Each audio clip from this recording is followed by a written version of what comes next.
we're accumulating stress all the time. The body wasn't really meant to sit perfectly still with a smile on our face, nodding yes, while someone is unloading extreme trauma. You know, if we were listening to that from our friend or family member, we're going to respond. Our hands, we're going to be emotive. Our hands are going to, we might get up and go give them a hug. Like we're going to do some kind of physical expression of that emotion. And we don't do that in our job as therapists, but the system still needs the discharge. This episode is brought to you by TherapyNotes, TherapyNotes.com.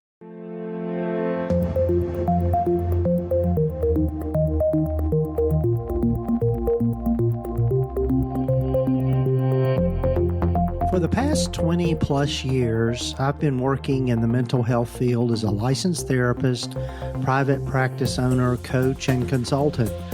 And I've learned a lot the hard way, and I don't think you need to do the same.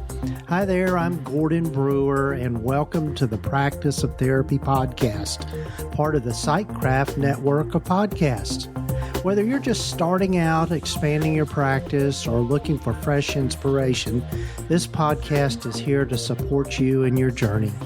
Each week, we explore the real-world challenges and opportunities that come with building and growing your private practice. From marketing and money management to ethics, client care, and self-care, we cover it all. You'll hear from leading experts, seasoned clinicians, and innovative voices in the mental health and allied health fields, all sharing their insights and strategies to help you thrive in your practice. So let's jump in and get to today's episode of the Practice of Therapy podcast.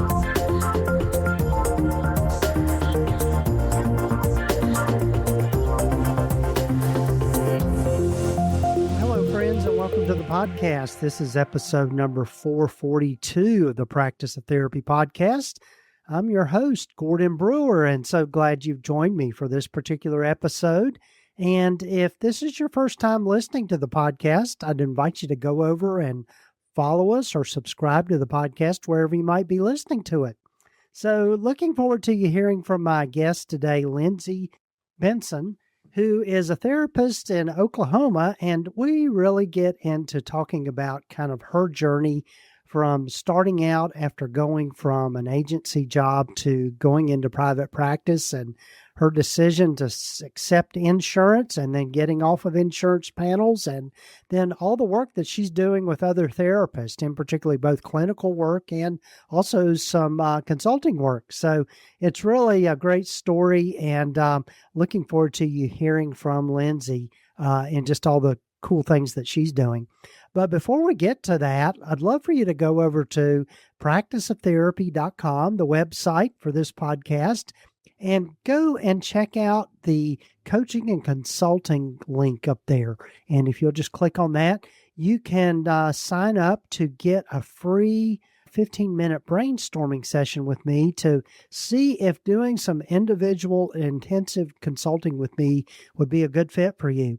I've been really focusing this year on helping people in their practices by doing individual consulting. So you can find out more about that by going to that particular link, because I just love working with people one-on-one, and it's really kind of an extension of my therapy practice to some degree, which, Lindsay and I talk about that in this particular episode. But anyway, go check it out. And also, before we get to my conversation with Lindsay, I'd love for you to hear from our sponsor of the podcast, TherapyNotes. Hi, this is Rachel, Gordon's podcast assistant, and I want to share the platform Gordon trusts for his own practice, TherapyNotes.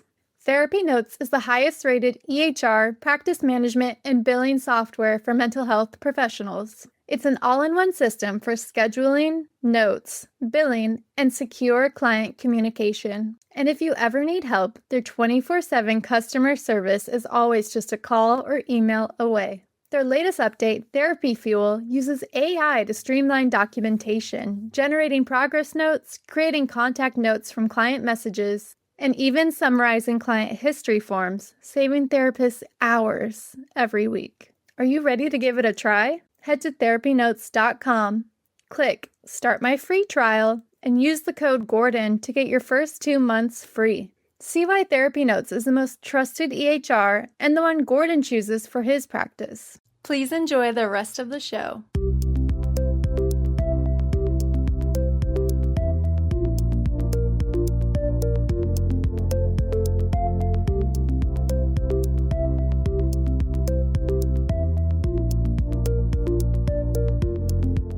Well, hello, everyone, and welcome again to the podcast. And I'm happy for you to get to know today Lindsay Benson, who is a therapist located in the Tulsa, Oklahoma area. But Lindsay, welcome. Glad you're here. Yeah, so good to be here. Thanks for having me. Yes. And so as I start with everyone, tell folks a little bit more about yourself and how you've landed where you've landed. Yeah. So like most of us, started off in community mental health out of college and did that until I was able to start my own private practice about 14 years ago. So I've been in private practice since then. I primarily see adults and integrating lots of different modalities as we go along the way and find new trainings and new ways. So I'm really excited and happy with the practice that I currently have. It's great. That's great. And I know you've expanded, as we were talking about before we started recording, really spending a lot of time working with therapists. So how did that come about? Yeah. I think I just happened along it. I started working with therapists, just, one came along and I thought, wow, this is really great because they don't have to have the buy-in that other clients have to have. They already believe in therapy. So it allows me to bypass some of that. And then they've already psychoanalyzed themselves. So we can get going a lot faster. They've already done a lot of the legwork. And so I realized that I could make headway a lot faster with them. And it was just really fun and exciting. And then therapists started sending other therapists that they knew. And before long, I've realized that about 50% of my clients are therapists. And I really enjoy working with that population. So it's rewarding. Yeah, it really is. And I know even in my practice, I get somehow or another got a reputation for being a good therapist for therapists. And you're right. It's a different level of doing things. And yes, it's very rewarding in that sense. Yeah. So tell us a little bit I know part of your story is that you were working for an agency and moved into private practice. How long have you been in private practice? 14 years. Wow. Yeah. So probably there wasn't a whole lot about private practice when you were coming along, kind of like it was for me. Yes. So how did you learn what you've learned? Yes. There wasn't very many practices at all. I learned the hard way of trying to figure out how to get credentialed with the insurance panels and trying to figure out how to do my own billing. And I did have, I had help from agencies and places that I had worked. Some of the billing people would help me out. I would hire them to do a consultation with me and teach me some of the things I needed to know. And I would say I just know the exact bare minimum of what someone needs to know to just bill for counseling. Right. But then I also kind of found, because it was hard and there wasn't that much information, then I started doing consultation for therapists to help them build their own practices. So that was also something I started doing just a few years into my own practice. People would come to me and say, how did you do this? And I would say, yeah, let's sit down and help. So that's another way. I just like working with other therapists in any way that I can. I found that was another fun thing to do. Yeah. What would you say have been the biggest challenges for you just in private practice, I think? Learning the insurance system, because that's like a foreign language to me. And like I said, I know the bare minimum and I'm okay with that because I can do my job with just that bare minimum. Probably also the fact that there wasn't a lot of people doing private practice, so I didn't have a lot of peers to kind of consult with. And maybe that's why it's important that I helped other therapists along the way figure it out and do it, because it can feel so overwhelming to them when they think about starting out. And obviously a lot of our personalities, we don't love the paperwork. We don't love the administrative side of it. We're here because we want to help clients. And that's sometimes like two different aspects of ourselves. And so I feel that therapists don't have like a lot of confidence in that ability of being the planner, being the biller. And so figuring that out, and then also like helping people do that as well. But I think also just getting your name out there, marketing, because there wasn't even really like social media 14 years ago. So Right. I really had to build and rely on like personal relationships with different providers in town. And that's how my name really started growing. And then especially because when I started working with therapists, they're really happy to share information. And so they tell all the therapists they know. And then I'm kind of known, in my town as like the therapist for therapists. And so that Mm-hmm. just constantly feeds me in new clients. But that's definitely the hardest part, just figuring out the billing aspect Mm-hmm. and marketing yourself. Yeah. Hmm. So when you decided to accept insurance, I know Yeah. that's a hot topic among different Yeah. therapists around the country. Yeah. How did you decide to accept insurance versus just going totally private pay? Yeah. I think 14 years ago, the concept of private pay was very just unheard of, kind of, because in my town, there wasn't very many private practices at all. And so I did take insurance. I no longer do. A few years ago, I stopped taking insurance. But if you're starting off and you're trying to decide, it's a tough one to navigate. But insurance and all the problems that it has, it did help me have a successful practice for the first 10 years of my practice. And so Mm-hmm. I don't have a lot of negativity to them. Yes, they need to raise their rates and it can be kind of a hassle at times, but it Mm-hmm. allowed me to serve a lot of clients that probably wouldn't get therapy unless they had Mm-hmm. insurance. And so I was thankful for that. And it Hmm. does make it easier, I think, in terms of the whole marketing piece, because people go and look at their Oh, insurance and yeah. find out who's in network and Oh, all of yeah. that sort of thing. And so Yes. I know in my practice, people ask me how I do my marketing, and, knock on wood, I've had to do very little because I am Yes. insurance based. And you're right. You Yes. have to accept the fact that you're going to get a little bit lower rate, but I think it's Hmm. gotten a lot better over the last few years as far as Yeah. what Yeah. insurance is willing to pay for, you know, Right. therapy. Yeah, I mean, I can remember for 10 years, Blue Cross Blue Shield hadn't raised their rate at all. And then they have been Hmm. the last year. So that's nice to see that they're raising their rates. But yeah, it helps you have a consistent practice. You're going to know that you're always going to have Psychology Today alone. People are selecting their insurance and finding you that way. No one's really clicking self-pay. So if you're Right. self-pay, you definitely have to have a really strong foundation of referral sources in play and Hmm. marketing yourself. Yeah. Yeah. Yeah. There's a lot of different trade-offs you have to weigh, because certainly Yes. you don't have to worry about all the billing and dealing with insurance Hmm. companies, which is time Yeah. consuming and that sort Yes. of thing. Yeah. So I know, Lindsay, you've done a lot of work with people just around, particularly therapists, around burnout and just feeling Hmm. overwhelmed and that sort of thing. And so Yeah. what are some of the things you see, and what are the things that you're learning Yeah. about all of that?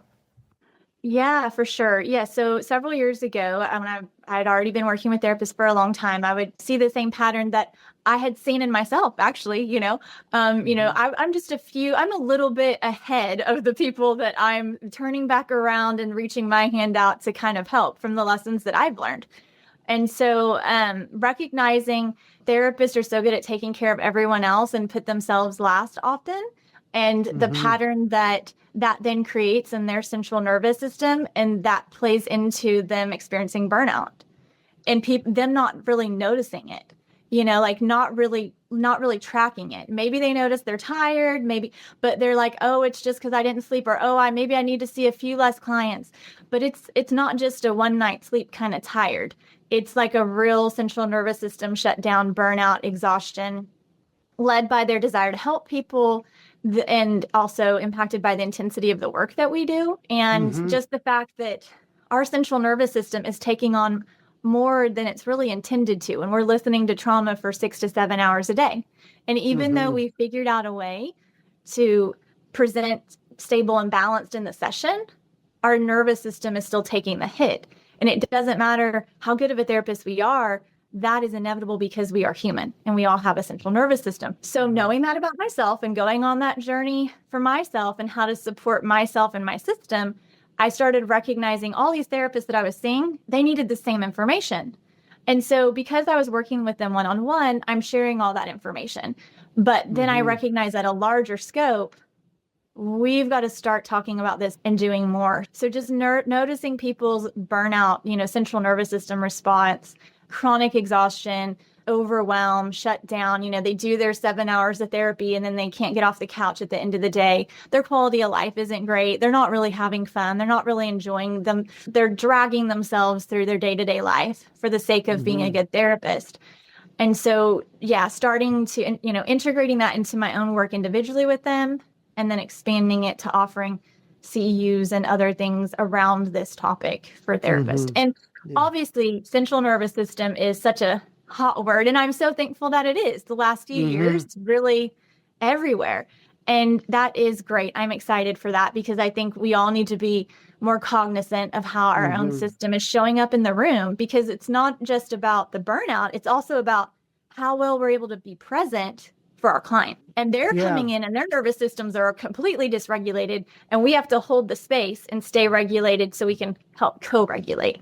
So what are you finding that helps people with all of this? I mean, as far as therapists and that kind of thing? Yeah. So what I encourage therapists to do is kind of come up with a daily self-care plan. And through that, they need to weave in just little things, micro practices, maybe 60 seconds, 90 seconds, because let's face it, we have like 10 minutes, between each client. We don't have an abundance of time. We're doing this work. We're usually seeing people back to back. So we need small things that are going to pack a big punch. So we come up with, okay, here's some ideas. I like to come up with lots of different, what I call like hacks for your system, and teach them, and then give them like a menu so they can kind of choose. So a lot of that is just going to be like, we do some tapping. So some of the things taken from like EFT tapping can be really helpful. 60 seconds of tapping. So, we've got different points that we can do while we're just sitting in our therapy chair after our client is left. And we do 60 seconds of tapping to kind of reset the system, discharge the stress that we just took on. And then other different somatic movements that we're getting up, we're moving our body. So a lot of different techniques and strategies with it, but it's really the recognition of what's your system feel like when it's regulated? When do you notice it shift into another state in your session or between sessions? And then taking responsibility for that and doing something to help support your system with these different techniques that you can weave into your day, 90 seconds there, 2 minutes on your lunch break, all of those different things. So it's really just a continual dedication to supporting yourself while you're supporting everybody else. Yeah. And I think, you bring up something that I think is so true for so many of us. And I know even in my own journey, just really kind of learning this, is that we are so focused on others and really hearing what's going on with others. And it comes out of a genuine desire to try to help people. Right. But we don't recognize the toll it takes on our own psyche and our own, central nervous system, as you said. Definitely. So, Definitely. I think, absolutely. You've got to have those daily rituals and those daily things that you do to kind of help, recharge your battery. If your fashion wish list lives rent-free in your brain, you need to be on Poshmark. With Poshmark, you're shopping millions of listings from thousands of closets, each curated by someone with their own style. Vintage finds, designer pieces, and everyday staples all in one place. Search for your favorites or let the discovery come to you. Poshmark makes it easy to find what you actually want to wear at prices that feel like a quiet win. Download the Poshmark app today and use code PODCAST10 when you sign up to get $10 off your first purchase. Want $1,000 weight loss medication for $50?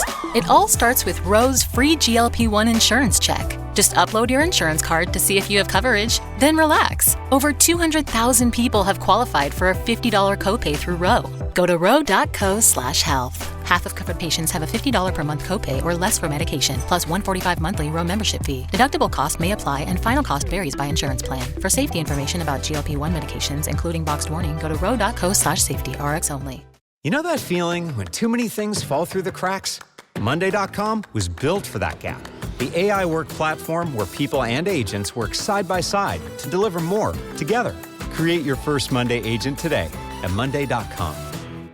Yeah, and it doesn't have to be big things. It doesn't have to be an hour here, an hour there. Like, we don't have time for that, but it's small. I mean, we could. It's great if you make time for that, but like during the workday especially, we need things that are 1 to 2 minutes that are really going to kind of give us a bang for our buck of like, how do I help support my system? And then also it's like starting to notice the nuance of your own system and Yeah, and it can be it's extremely helpful when you start to integrate this into your day-to-day schedule as a therapist.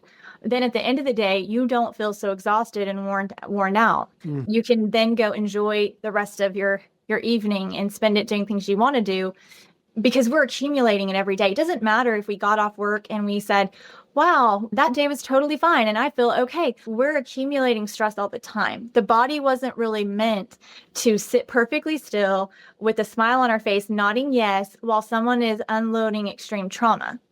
You know, if we were listening to that from our friend or family member, we're going to respond. We're going to be emotive. Our hands are going to, we might get up and go give them a hug. Like we're going to do some kind of physical expression of that emotion. And we don't do that in our job as therapists, but the system still needs the discharge. And so that's why we've got to give it outlets for the discharge, or it's accumulating, you know, in my case, 20 years of therapy that my body's held in. And I might be cognitively saying, I'm doing great at this job, but my body is exhausted and heavy and worn out, and my nervous system is maxed out. Yeah. So in those practices, what do most people tend to find most helpful with those kind of daily practices of self-care? I know for me, it's journaling is a big one for me. Yeah. Like you want examples of the things that we do? Yeah. Yeah. Okay.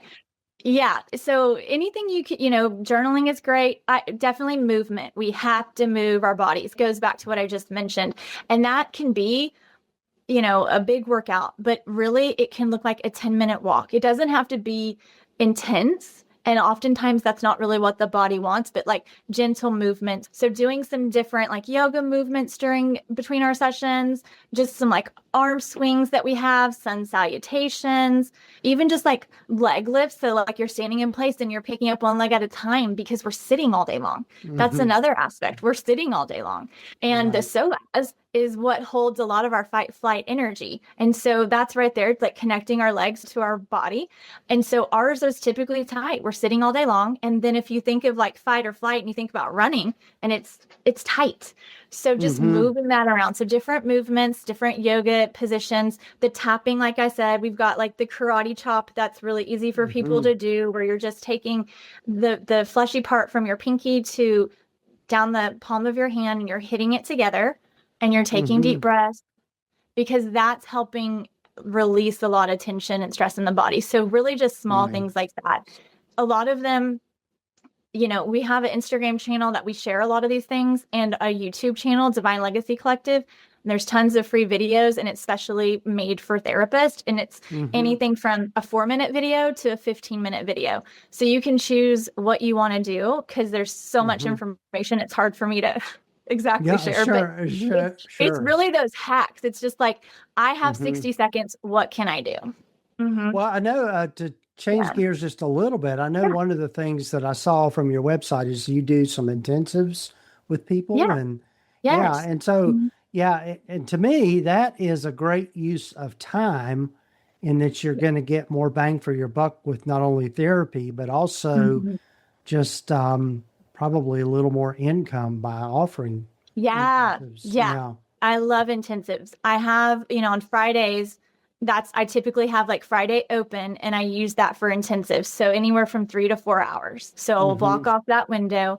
And if the client gets tired sooner than that, like we can wrap up early. But I've found that people really love it. Right now, other than this Friday, I'm booked for the next 6 Fridays with intensives. And so it was kind of surprising when I first put it on my website. I was like, I'll just throw this idea out there. But then I have more and more clients who really like to do it.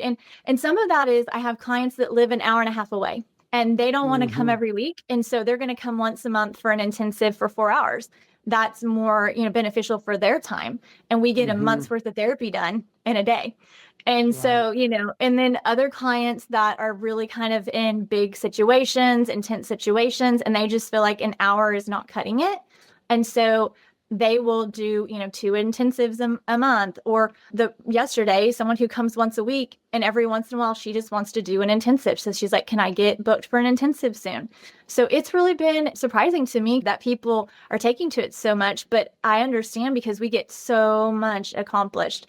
And to me, it's a little bit easier than seeing 4 different clients back to back because I'm Right. just working with one client for 4 hours. So I don't have to like switch gears as much. I'm really in the zone and it feels nice and relaxed. Like I don't have to rush. We have plenty of time. And I think that's what they like about it too, because sometimes they come in and they're like, okay, all these things.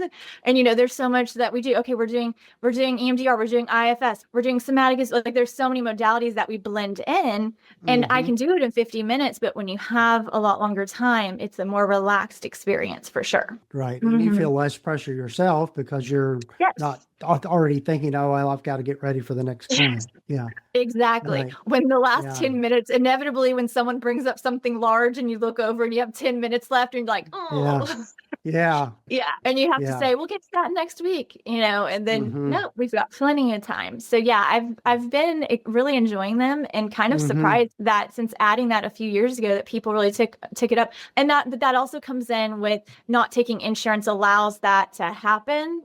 That's really when I made that change, because we can do it any way we want.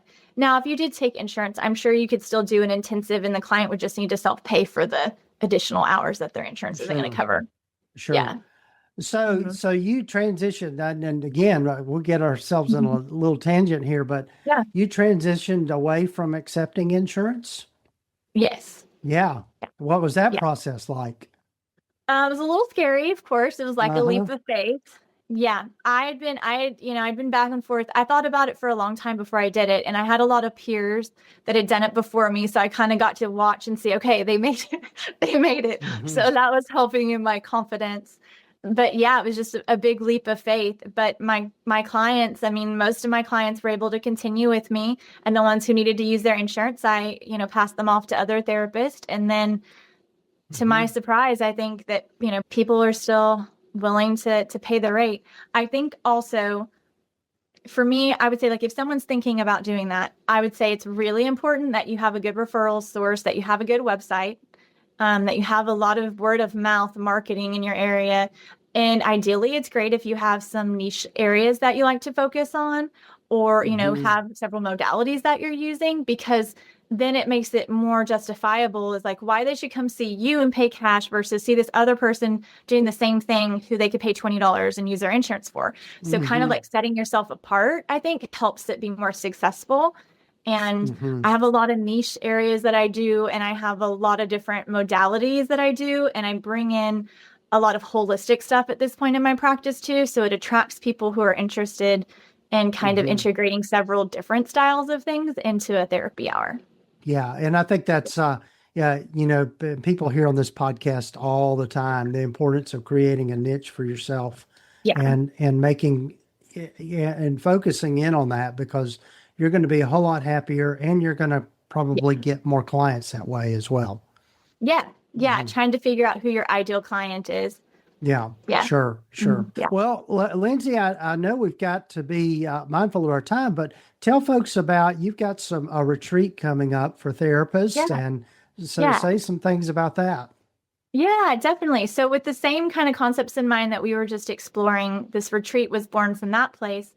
So I partner with my fellow therapist, Pam Nelson, who's also a trauma-informed yoga instructor, and we have a 3-day retreat in Oklahoma. And it's set on a beautiful space in 180 acres on this beautiful 100-year-old lodge that we're overlooking a lake. It's really serene and beautiful. And it is called the Sacred Art of Self-Preservation. And so it's all for therapists and healers to learn the things that we're talking about, how to track their own nervous system in practice, how to explore what parts of them are coming up in their therapy sessions and how to soothe them, and how to lead their sessions from their own inner wisdom or highest self. And we have embodied practices. So this is not you're listening to a slideshow lecture and then that's that. You're experiencing them in real time. So there's yoga nidra, meditation, hiking. We're journaling in nature. It's a beautiful space. So we're utilizing that. We're outside a lot. We're doing somatic experiencing with the static movement and dance. And so it's really amazing. This is our second year. And most of the people from last year have signed up to come back because they said they couldn't believe that this was the EUs, because it was so amazing and fun and completely different than the experience that we usually have, because we're not coming to learn another technique to help our clients. We're coming to learn how to help ourselves. That's great. And tell folks where they can find out more about that. Yeah, divinelegacycollective.com, or you can also follow us on Instagram at Divine Legacy Collective. That's also a place where we give lots of free tips. All these different things that we're talking about are little reels and videos that we share there that you can easily use the same day that you see them. Awesome. Awesome. And we'll have links in the show notes and the show summary for people to get to that easily. So, well, Lindsay, this has been great. Thanks for the work you're doing. And hopefully we'll have another conversation before too long. Yeah, great. Thank you so much.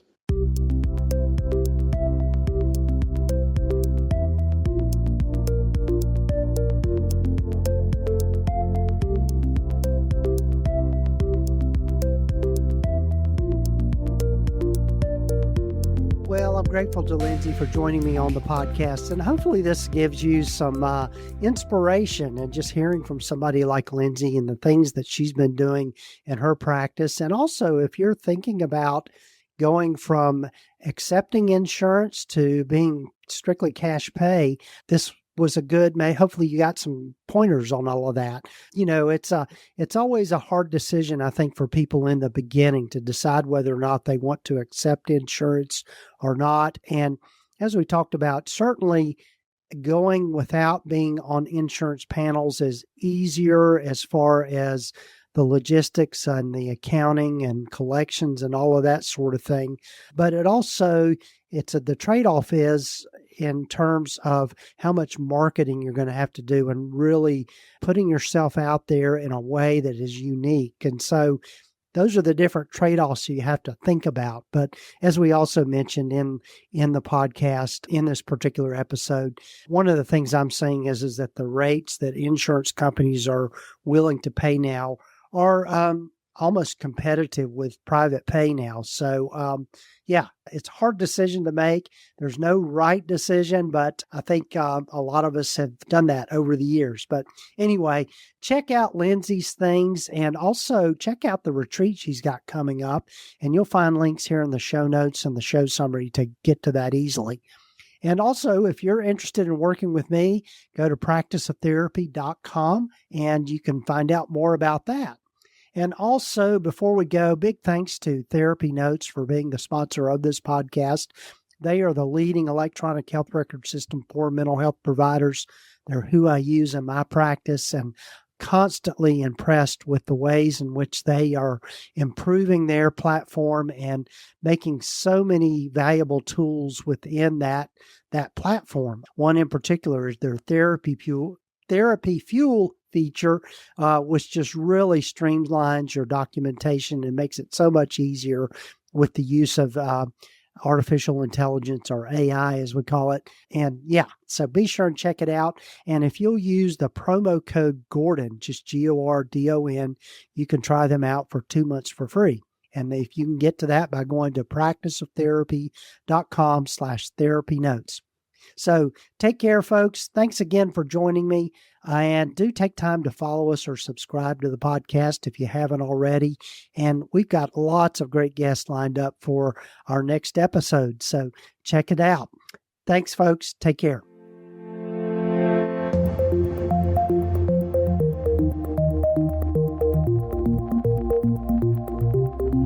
You have been listening to the Practice of Therapy podcast with Gordon Brewer, part of the Psychcraft network of podcasts. Please visit us at practiceoftherapy.com for more information, resources, and tools to help you in starting, building, and growing your private practice. And if you haven't done so already, please sign up to receive the free Private Practice Startup Guide at practiceoftherapy.com. And to find more great podcasts like this one, please visit the Psychcraft Network at psychcraftnetwork.com. The information in this podcast is intended to be accurate and authoritative concerning the subject matter covered. It is given with the understanding that neither the hosts, guests, or producers are rendering legal, accounting, or clinical advice. And if you need help in these areas, be sure to find the right professional to help you with these things.